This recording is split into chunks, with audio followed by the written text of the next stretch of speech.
నమస్తే, మీరు చూస్తున్నారు సాక్ష్యం టీవీ. నేను మీ శ్రీనివాస్. ముందుగా హెడ్లైన్స్ చూద్దాం. 2024-29 ఎలక్ట్రానిక్స్ పాలసీ రూపకల్పన చేసిన ఏపీ ప్రభుత్వం.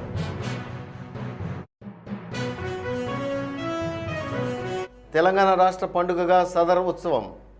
యువజన, పర్యాటకం, సాంస్కృతిక శాఖ ఆధ్వర్యంలో ఉత్సవాలు.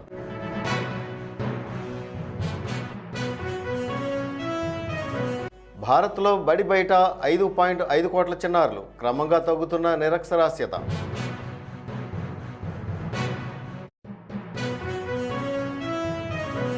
భారత్లో అత్యధికంగా క్షయ కేసులు, ప్రపంచ ఆరోగ్య సంస్థ వెల్లడి.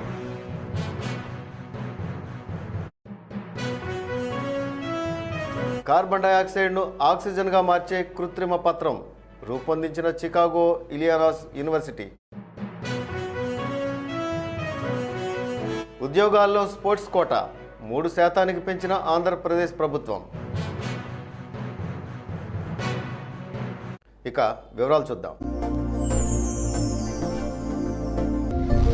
మా వద్ద అత్యధిక వెరైటీల pure ghee sweets, hot items, dry fruits, all bakery items, అనేక వెరైటీల birthday cakes, wedding cakes, pastries లభించును. నోరూరించి సంప్రదాయ ఆంధ్ర పిండి వంటలు మా ప్రత్యేకత. స్వీట్స్ మరియు పిండి వంటలు సప్లై చేయటం మా ప్రత్యేకత. Shri Manikanta sweets and bakery, main road, Tagarapu Valasa. సాంప్రదాయ రుచుల చిరునామా Shri Manikanta sweets and bakery, Paidi Bhimavaram, Tagarapu Valasa, Visakhapatnam. రానున్న 5 ఏళ్లలో 84,000 కోట్ల పెట్టుబడుల సమీకరణ, 5 లక్షల మందికి ఉద్యోగాల కల్పన, ప్రతి ఇంట ఒక వ్యాపారవేత్త ఉండాలనే లక్ష్యంతో రాష్ట్ర ప్రభుత్వం 2024-29 ఎలక్ట్రానిక్స్ పాలసీని రూపొందించింది. ఈ నేపథ్యంలో ఐటీ, ఎలక్ట్రానిక్స్ సేవలను విస్తృతం చేసేలా ప్రోత్సాహాలను ప్రకటించింది. ఐటీ రంగంలో పెట్టుబడులు పెట్టేందుకు బ్లూ ప్రింట్తో ముందుకు వచ్చే పరిశ్రమలకు సామర్థ్యాలను బట్టి భూ కేటాయింపులు జరిపేందుకు సిద్ధంగా ఉన్నట్లు పేర్కొంది. విదేశీ పెట్టుబడిదారులకు ప్రత్యేక చేయూతనిస్తూ సహకారం అందిస్తోంది. ఇంటిగ్రేటెడ్ డేటా మేనేజ్మెంట్ సిస్టమ్ను అమలు చేస్తారు. 50 కోట్ల నుంచి 200 కోట్ల వరకు సబ్ లార్డ్ ప్రాజెక్టులు, 200 కోట్ల నుంచి 1000 కోట్ల వరకు లార్డ్ ప్రాజెక్టులు, 1000 కోట్ల నుంచి 5000 కోట్ల వరకు మేజర్ ప్రాజెక్టులు, 5000 కోట్లు దాటితే అల్ట్రా మెగా ప్రాజెక్టులుగా గుర్తిస్తుంది. 6 పాలసీలు తీసుకొస్తున్నాం. ఈ 6 పబ్లిక్ పాలసీస్ కూడా ఒక గేమ్ చేంజర్గా తయారవుతుంది. ఈ 6లో మీరు చూస్తే, ఒకటి AP industrial development policy 4.0, AP MSME and entrepreneur development policy 4.0, AP food processing policy 4.0, AP electronic policy 4.0, AP industrial park policy 4.0, AP integrated clean energy, green energy policy 4.0. ఈ 6 పాలసీలు కూడా మీరు ఒక్కసారి చూస్తే, ఇంకా కొన్ని పాలసీలు మేము తీసుకురావాల్సిన అవసరం ఉంది. అవి కూడా తొందరలో వస్తాయి. ఏదైతే tourism policy, IT and also virtual working, ఇలాంటి పాలసీస్ కొన్ని ఉన్నాయి. అవి కూడా తీసుకొస్తాం. ఒకేసారి ఒక 6 పాలసీస్ తీసుకొచ్చాం. ఈ 6 పాలసీస్ కూడా చాలా ఎక్సర్సైజ్ చేశాం. మేము ఎన్నికల్లో ఒకటే చెప్పాం, 20 లక్షల ఉద్యోగాల కల్పన ధ్యేయంగా ఈ ప్రభుత్వం పనిచేస్తుందని మేము ఆ రోజు చెప్పాం. చాలా స్పష్టంగా చెప్పాం. 5 సంవత్సరాల్లో 20 లక్షల ఉద్యోగాలు కల్పించే విధానానికి శ్రీకారం చుడుతున్నాం. అందుకే జాబ్ ఫస్ట్, ఏ పాలసీలో కూడా ఉద్యోగాలకు ప్రాధాన్యత ఇచ్చాం. ఇంత మునుపంతా ఎంత ఇన్వెస్ట్మెంట్ వచ్చింది అనేది అడిగేవాడు. ఇప్పుడు మేము చేసే పాలసీలో ఎన్ని ఉద్యోగాలు ఇస్తున్నారు అనే దానిపైన, ఉద్యోగాల కోసం, ఎక్కడికక్కడ ఉపాధి కోసం, ఎంప్లాయ్మెంట్ కోసం, చదువుకున్న పిల్లల భవిష్యత్తు కోసం ఈ కార్యక్రమాన్ని తీసుకొస్తున్నాం. అందులో కూడా ఈ పాలసీస్ అన్నీ మీరు చూస్తే, ఇప్పుడు తీసుకొచ్చే పాలసీలు, నెక్స్ట్ తీసుకురాబోయే పాలసీలు, ఆంధ్రప్రదేశ్లో ఉండే యువత థింక్ గ్లోబలీ, యాక్ట్ గ్లోబలీ అనే నినాదంతో ముందుకు పోబోతున్నారు. అంటే ఒకప్పుడు మనం అనేవాళ్ళం థింక్ గ్లోబలీ, యాక్ట్ లోకలీ అని. ఇప్పుడు think globally, act globally. Distance is not the criteria now knowledge ఎకానమీలో. మారుమూల గ్రామంలో కూర్చొని ప్రపంచానికి సర్వీసెస్ అందించి నాలెడ్జ్ ఎకానమీలో తద్వారా ఉపాధి కల్పించడమే కాకుండా డబ్బులు సంపాదించే మార్గం వచ్చేసింది, ఏదర్ నేషనలీ ఆర్ గ్లోబలీ. అందుకే one entrepreneur for one family, one family one entrepreneur, this is the slogan. ఒక పక్కన జాబ్ క్రియేట్ చేయడం, job first, think globally, act globally, one family one entrepreneur. నేను ఎప్పుడూ చెప్పేవాడిని, మీరు ఉద్యోగాలు చేయడం కాదు, మీరు ఉద్యోగాలు ఇచ్చే పరిస్థితి రావాలని. జాబ్ సీకర్ కాదు, జాబ్ ప్రొవైడర్గా ఉండాలని. ఫస్ట్లో మీరు నిన్ను చూస్తే 25 సంవత్సరాల కంటే ముందు ఒక public policy, so many public policy తీసుకొచ్చాం. అందులో ఒక ఎగ్జాంపుల్, ఒక పాలసీ, ఒక ఐటీ పాలసీ. ఆ ఐటీ పాలసీ వచ్చినప్పుడు నెంబర్ ఆఫ్ ఇంజనీరింగ్ కాలేజెస్ పెట్టాం, నెంబర్ ఆఫ్ కంపెనీలు తీసుకొచ్చాం. దానికి సినానమస్గా ఐటీని హైటెక్ సిటీ కట్టాం. అక్కడి నుంచి అన్స్టాపబుల్. నేను ఎవ్రీడే చెప్పేవాడిని, మీరు జాబ్ వర్క్ చేస్తున్నారు. అప్పట్లో వాళ్ళు అమెరికా నుంచి మెడికల్ ప్రిస్క్రిప్షన్ పంపిస్తే డే టైం పనిచేసే సాయంత్రానికి మనకు తెల్లవారుతుంది. మనం అవన్నీ టైప్ చేసి మళ్ళీ వాళ్ళకి పంపిస్తే వాళ్ళు మళ్ళీ ఆఫీస్కి వచ్చే లోపల ఇవన్నీ రెడీ అయ్యేటివి. ఆ రోజు నేను చెప్పింది ఏంటంటే, మీరు జాబ్ వర్క్ చేయడం కాదు, మీరు ప్రోడక్ట్స్ క్రియేట్ చేసే పరిస్థితి రావాలి. ఆ ప్రోడక్ట్స్ వచ్చిన తర్వాత నేను చెప్పేవాడిని, మీరు ఉద్యోగం చేయడం కాదు, మీరు ఉద్యోగాలు ఇవ్వాలి.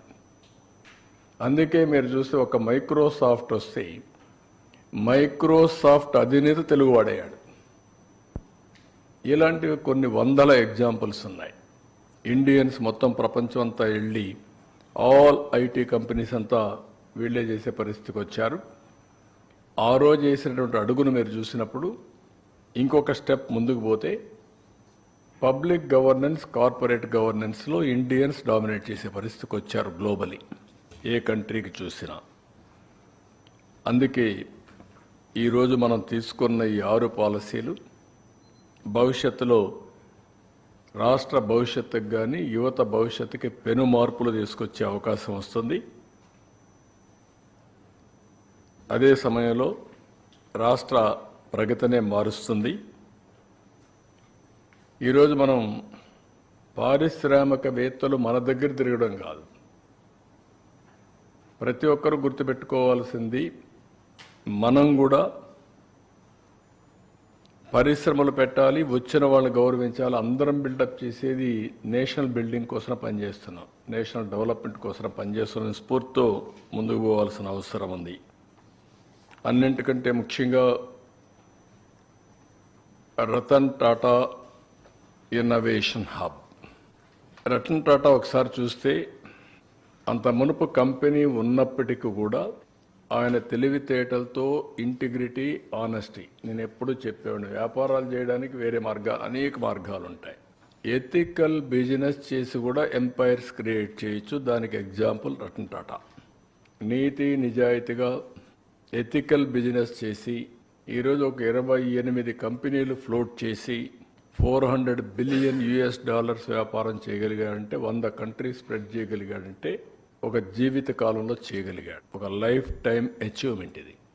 అందుకే నేను రతన్ టాటా ఇన్నోవేషన్ హబ్ పెట్టి ఇక్కడ అమరావతిలో మెయిన్ సెంటర్, ఉత్తరాంధ్రకు విశాఖపట్నం, ఈస్ట్ వెస్ట్ గోదావరికి రాజమండ్రి, కృష్ణా గుంటూరుకి విజయవాడ ఆర్ గుంటూరు, ప్రకాశం నెల్లూరు చిత్తూరుకి తిరుపతి, కడప అనంతపూర్ అండ్ కర్నూలుకి అనంతపూర్. ఇక్కడ 5 జోన్స్కి 5 ఇన్నోవేషన్ హబ్స్ వస్తాయి. ఇవన్నీ కూడా రతన్ టాటా పేరుతోనే ఉంటాయి. అది చూసినప్పుడు ఒక స్ఫూర్తిదాయకంగా తయారు కావాలి. మతం మారిన దళితులకు ఎస్సీ హోదా ఇవ్వాలా వద్దా అనే విషయంపై అధ్యయనం కోసం సుప్రీంకోర్టు మాజీ ప్రధాన న్యాయమూర్తి జస్టిస్ కేజీ బాలకృష్ణన్ నేతృత్వంలో ఏర్పాటైన కమిషన్ పదవీ కాలాన్ని కేంద్ర ప్రభుత్వం పొడిగించింది. అక్టోబర్ 2022లో ఏర్పాటైన ఈ కమిషన్కు తుది నివేదిక అందించడానికి ప్రభుత్వం 2 సంవత్సరాల గడువు ఇచ్చింది. ఇది అక్టోబర్ 10, 2024న ముగిసింది. ప్రస్తుతం దీని యొక్క గడువును అక్టోబర్ 10, 2025 వరకు పొడిగించినట్లు కేంద్ర సామాజిక న్యాయ సాధికారిక శాఖ తెలిపింది. సదర్ ఉత్సవాలను రాష్ట్ర పండుగగా నిర్వహించాలని తెలంగాణ రాష్ట్ర ప్రభుత్వం నిర్ణయించింది. ప్రతి సంవత్సరం సదర్ ఉత్సవాలను రాష్ట్ర పండుగగా నిర్వహించాలని జీహెచ్ఎంసీ కమిషనర్ హైదరాబాద్ మినహా అన్ని జిల్లాల కలెక్టర్లకు ఉత్తర్వులు జారీ చేశారు. ఈ ఉత్సవాలు యువజన, పర్యాటకం, సాంస్కృతిక శాఖ ఆధ్వర్యంలో నిర్వహించనున్నారు. చదువుకోవాల్సిన వయసులో చదువుకోకుండా బయట ఉంటున్న చిన్నారుల సంఖ్య గత 2 దశాబ్దాల్లో దక్షిణాసియాలో బాగా తగ్గిందని యునెస్కో తన నివేదికలో పేర్కొంది. 2000 సంవత్సరంలో మొత్తం చిన్నారుల్లో 44% బయట ఉంటే 2015 నాటికి అది 33%, 2023 నాటికి 21% తగ్గిందని యునెస్కో నివేదిక ద్వారా స్పష్టమైంది. ప్రపంచవ్యాప్తంగా గత 3 దశాబ్దాల్లో ఎన్నడూ లేని విధంగా 2023లో అత్యధికంగా 82 లక్షల క్షయ కేసులు నమోదయ్యాయని ప్రపంచ ఆరోగ్య సంస్థ గ్లోబల్ టీవీ రిపోర్ట్లో పేర్కొంది. భారత్లో 28 లక్షల కేసులు నమోదు కాగా 3.31 లక్షల మంది మరణించారు. ప్రపంచం మొత్తం కేసుల్లో భారత వాటా 26% కాగా మరణాల్లో 29%గా ఉందని ఈ నివేదిక పేర్కొంది.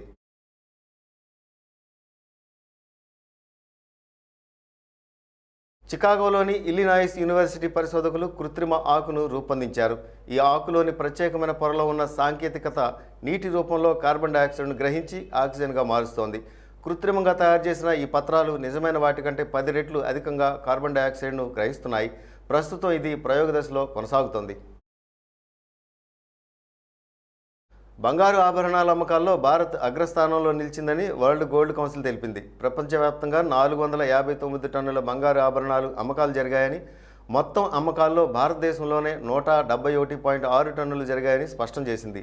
భారత్లో 10%, రష్యాలో 5%, స్పెయిన్లో 3%, చైనాలో 33%, యూఏఈలో 23%, ఆస్ట్రేలియాలో 19%, సౌదీ అరేబియాలో 18%, టర్కీలో 17%, జపాన్లో 15%, వియత్నాంలో 18%, అమెరికా, యూరప్లో 3% బంగారు ఆభరణాల అమ్మకాలు జరిగాయని ఈ నివేదిక తెలిపింది.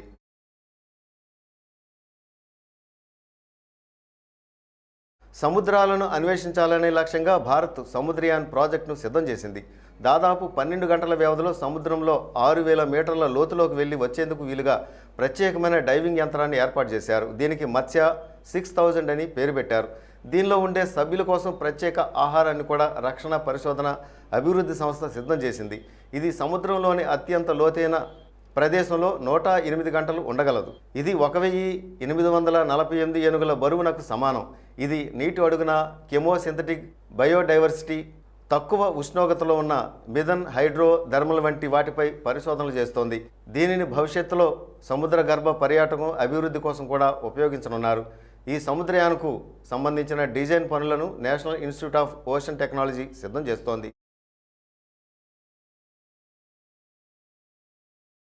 మత్స్య ఉత్పత్తిలో ఆంధ్రప్రదేశ్ అగ్రస్థానంగా నిలిచిందని కేంద్ర గణాంక కార్యక్రమాల మంత్రిత్వ శాఖ ఓ నివేదిక విడుదల చేసింది.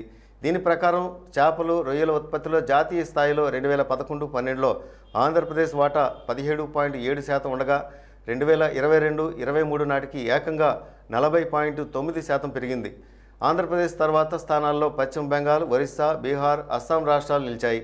దేశవ్యాప్తంగా చెరువుల్లో పెంచుతున్న చేపల ఉత్పత్తి 2011-12లో 57.7% ఉండగా 2022-23లో 49%కి తగ్గింది.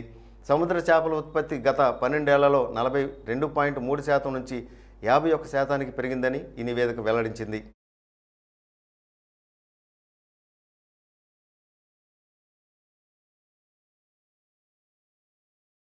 ఆదాయపు పన్ను చెల్లింపుదారులలో ఆంధ్రప్రదేశ్ 3వ స్థానంలో నిలిచిందని ఆంధ్రప్రదేశ్లో 2023-24 ఆర్థిక సంవత్సరంలో ఆదాయపు పన్ను చెల్లింపుదారులు పెరిగారని ఎస్బీఐ రీసెర్చ్ నివేదిక వెల్లడించింది.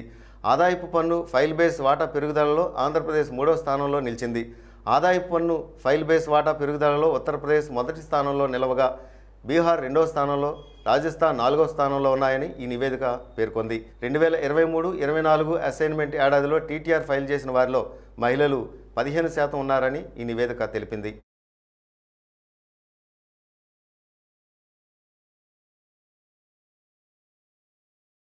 ప్రపంచ జనాభాలో ప్రతి 100 మందిలో 32 మంది క్రైస్తవులే ఉన్నారని పూరి రీసెర్చ్ సెంటర్ తన నివేదికలో స్పష్టం చేసింది. ఆ తర్వాత స్థానాల్లో ముస్లింలు, హిందువులు ఉన్నారని ప్రపంచ జనాభా 100 అనుకుంటే అందులోని క్రైస్తవులు 32, ముస్లింలు 25, హిందువులు 15, ఏ మతానికి చెందని వారు 14, బౌద్ధులు 7% ఉన్నట్లు పూరి రీసెర్చ్ సెంటర్ స్పష్టం చేసింది.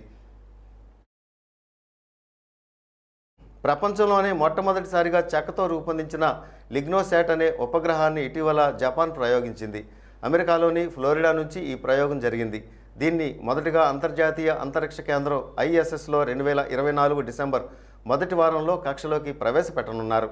లిగ్నోసాట్ అనే ఈ ఉపగ్రహాన్ని సుమిటోమో ఫారెస్ట్రీ అనే కలప కంపెనీ భాగస్వామ్యంతో క్యోటో విశ్వవిద్యాలయం రూపొందించింది. దీని వెడల్పు 10 సెంటీమీటర్లు, కిలో బరువు ఉంటుంది.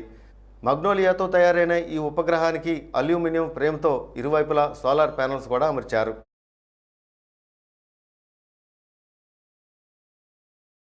ఉక్కు రంగంలో దిగ్గజ సంస్థ అర్సెలాల్ మిత్తల్, జపాన్కు చెందిన నిప్పన్ స్టీల్ కలిసి సంయుక్తంగా ఏర్పాటు చేయనున్న ఇంటిగ్రేటెడ్ స్టీల్ ప్లాంట్కు ఆమోదం లభించే అవకాశం ఉంది. స్టీల్ ప్లాంట్ ఏర్పాటు, దానికి అనుబంధంగా కోట్ ఎరునస్ క్యాస్టివ్ పోర్టు అభివృద్ధికి సంబంధించి అర్సెలాల్ మిత్తల్ సంస్థ ప్రభుత్వానికి ప్రతిపాదనలు అందించింది. 2 దశల్లో 1,61,198 కోట్ల పెట్టుబడి పెట్టనున్నట్లు, 63,000 మందికి ఉపాధి కల్పించనున్నట్లు పేర్కొంది. ఆంధ్రప్రదేశ్ సచివాలయంలో నవంబర్ 4, 2024న కొత్త క్రీడా విధానంపై క్రీడల శాఖ మంత్రి మడిపల్లి రాంప్రసాద్ రెడ్డి, శాప్ చైర్మన్ రవినాయుడుతో కలిసి ముఖ్యమంత్రి చంద్రబాబు సమీక్ష నిర్వహించారు. ఈ సందర్భంగా క్రీడాకారులను ప్రోత్సహించేలా అనేక కీలక నిర్ణయాలు తీసుకున్నారు. రాష్ట్రాన్ని క్రీడల కేంద్రంగా మార్చేందుకు 4 లక్ష్యాలతో అధికారులు రూపొందించిన క్రీడా విధానంపై చంద్రబాబు చర్చించి పలు సూచనలు చేశారు. అందరికీ క్రీడలు అని రూపొందించిన ఈ విధానాన్ని ఆమోదించారు. క్రీడాకారులకు ప్రోత్సాహకాలు అందించడంలో దేశంలో ఇప్పటివరకు హర్యానా మొదటి స్థానంలో ఉంది. దేశంలోని మిగతా రాష్ట్రాల కంటే ఎక్కువ ప్రోత్సాహకాలు చంద్రబాబు ప్రతిపాదించారు. ముఖ్యంగా ఉద్యోగాల్లో స్పోర్ట్స్ కోటాను 2 నుంచి 3% పెంచాలని నిర్ణయించారు. అలాగే యూనిఫామ్ సర్వేల్లోనూ 3%, అంతర్జాతీయంగా పథకాలు సాధించిన వారికి 50% రిజర్వేషన్, ఒలింపిక్స్లో బంగారు పథకం సాధించిన వారికి ఇప్పటివరకు ఇస్తున్న 75 లక్షలను 7 కోట్లకు, రజత పథకం సాధించిన వారికి 50 లక్షల నుంచి 6 కోట్లు, కాంస్య పథకం సాధించిన వారికి 30 లక్షల నుంచి 3 కోట్ల వరకు పెంచడంతో పాటు ఒలింపిక్స్లో పాల్గొన్న వారికి 50 లక్షల చొప్పున ప్రోత్సాహకం అందిస్తున్నట్లు ప్రకటించారు. ఆసియా క్రీడల్లో బంగారు పథకం సాధించిన వారికి 4 కోట్లు, రజత పథకం సాధిస్తే 2 కోట్లు, కాంస్య పథకం సాధిస్తే 1 కోటి, ఆసియా క్రీడల్లో పాల్గొన్న వారికి 10 లక్షలు ప్రోత్సాహకాలను అందిస్తారు. ఇక వరల్డ్ ఛాంపియన్షిప్, వరల్డ్ కప్ పోటీల్లో బంగారు పథకం సాధించిన వారికి 50 లక్షలు, రజత పథకం సాధిస్తే 35 లక్షలు, కాంస్యం సాధించిన వారికి 25 లక్షలు ఇవ్వనున్నారు. అలాగే జాతీయ క్రీడల్లో బంగారు పథకం సాధించిన వారికి 10 లక్షలు, రజతం సాధిస్తే 5 లక్షలు, కాంస్య పథకం సాధిస్తే 3 లక్షలు ఇవ్వనున్నారు. వీటితో పాటు Khel India games, national school games బంగారు పథకం సాధించిన వారికి 2.5 లక్షలు, రజత పథకానికి 2 లక్షలు, కాంస్యం సాధించిన వారికి 1 లక్ష చొప్పున అందిస్తారు. ఇక ఒలింపిక్స్, ఆసియా క్రీడల్లో పథకాలు సాధించిన వారికి గ్రూప్ 1 ఉద్యోగం మరియు స్పోర్ట్స్ సిటీగా అమరావతిని రూపొందించడంతో పాటు తిరుపతి, విశాఖపట్నం, అమరావతిలో సమీకృత క్రీడా కాంప్లెక్స్ ఏర్పాటు చేయడం, కడప, విజయవాడ, విజయనగరంలోని క్రీడా పాఠశాలలను గిరిజనుల కోసం ప్రత్యేకంగా నిర్వహించడం, రాష్ట్రానికి వరంగా ఉన్న సముద్ర తీరం, కొండలు, అడవులను వినియోగించుకునేలా mountain biking, water sports, nature photography, trekking వంటివి ఏర్పాటు చేయడంపై దృష్టి సారించారు. గొంతు క్యాన్సర్ను గుర్తించడానికి బ్రిటన్లోని ఆరోగ్య సేవల సంస్థ NHS ఒక ఐఫోన్ సాధనంతో ఓ యాప్ను ప్రయోగాత్మకంగా అందుబాటులోకి తెచ్చింది. ఇప్పటికే కొన్ని ఆసుపత్రుల్లో దీని సేవలు అందుబాటులోకి వచ్చాయి. ఇందులో 32mm లెన్స్ యాప్ ఉండగా వీటి జోడింపు ద్వారా ఐఫోన్ వ్యాధి నిర్ధారణ సాధనంగా మారుతుంది. దీని సాయంతో గొంతు క్యాన్సర్ను నిర్ధారించవచ్చని NHS స్పష్టం చేసింది. పద్మనాభం మండలం మధ్య గ్రామంలోని శ్రీ ధర్మశాస్త్ర అయ్యప్ప సేవాపీఠం ప్రథమ వార్షికోత్సవాన్ని ఎంపీపీ కె రాంబాబు ఆధ్వర్యంలో ఘనంగా నిర్వహించారు. ఈ కార్యక్రమానికి మాజీ ఎమ్మెల్యే అవంతి శ్రీనివాసరావు హాజరై స్వామివారిని దర్శించుకున్నారు. అనంతరం పీఠంలోని ఏర్పాటు చేసిన అన్నదానాన్ని అవంతి చేతుల మీదుగా ప్రారంభించారు.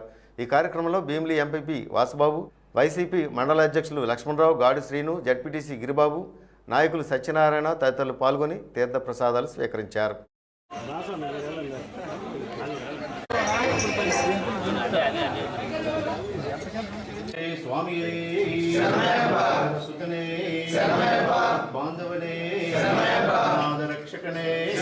పద్మనాభం మండలం కోరాడ గ్రామ సచివాలయ ప్రాంగణంలో నిర్వహించిన భూముల రీసర్వే సమస్యల దరఖాస్తుల స్వీకరణ కార్యక్రమానికి మునిపెన్నడూ లేని విధంగా పెద్ద ఎత్తున రైతులు తరలివచ్చారు.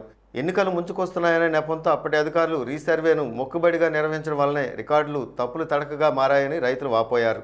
దీంతో ప్రతిరోజు అధికారుల చుట్టూ తిరుగుతూ తామంతా నానా అవస్థలు పడ్డామని బాధిత రైతులు చెబుతున్నారు. మా గ్రామంలో రీసర్వే పెట్టేటప్పుడు అలా తొందరగా ఎలక్షన్ కోడ్ వస్తుందని తొందరగా ప్రభుత్వం సర్వే చేయిస్తే ఆగతాలుగా ప్రతిదీ తప్పులు చేశారు.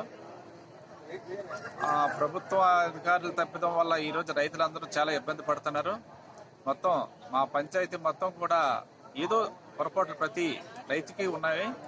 దాన్ని రెక్టిఫై చేయమని రెవెన్యూ సదస్సుకు అందరం మొత్తం రైతులందరూ ఒక 400 మంది పైగా వచ్చి ఉన్నారు. వాళ్ళందరికీ ఈ సర్వే ద్వారానే న్యాయం చేయమని. హెడ్లైన్స్ మరోసారి చూద్దాం. 2024-29 ఎలక్ట్రానిక్స్ పాలసీ రూపకల్పన చేసిన ఏపీ ప్రభుత్వం.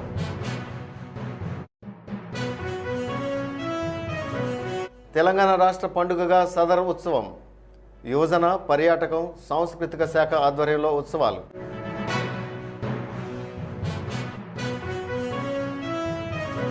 భారత్లో బడి బయట 5.5 కోట్ల చిన్నారులు, క్రమంగా తగ్గుతున్న నిరక్షరాస్యత.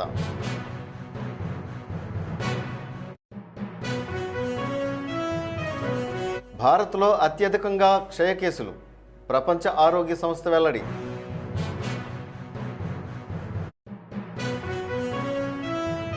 కార్బన్ డయాక్సైడ్ను ఆక్సిజన్గా మార్చే కృత్రిమ పత్రం రూపొందించిన చికాగో ఇలినాయిస్ యూనివర్సిటీ. ఉద్యోగాల్లో స్పోర్ట్స్ కోటా 3% పెంచిన ఆంధ్రప్రదేశ్ ప్రభుత్వం. ఇవి ఇప్పటివరకు నా న్యూస్ అప్డేట్స్. మరిన్ని అప్డేట్స్తో మళ్ళీ కలుద్దాం. అంతవరకు చూస్తూనే ఉండండి సాక్ష్యం టీవీ. నమస్కారం.